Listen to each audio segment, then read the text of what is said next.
జీవజలమును మాకు ఇచ్చావు చేరు చిరకను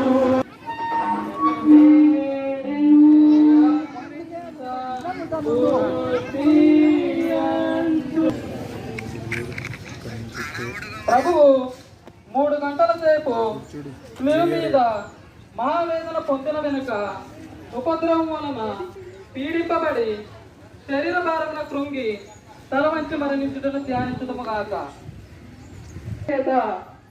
మీరు మృతులందున స్లీవమనారును భక్తితో మృతు పెట్టుకొనిచున్నాను. నా పాపముల వలన నిర్భాగ్యమైన మరణము నాకు రావాల్సి ఉండేను. అయినను మీ మరణము చేత నన్ను రక్షించినందు చేత నాకు మోక్ష భాగం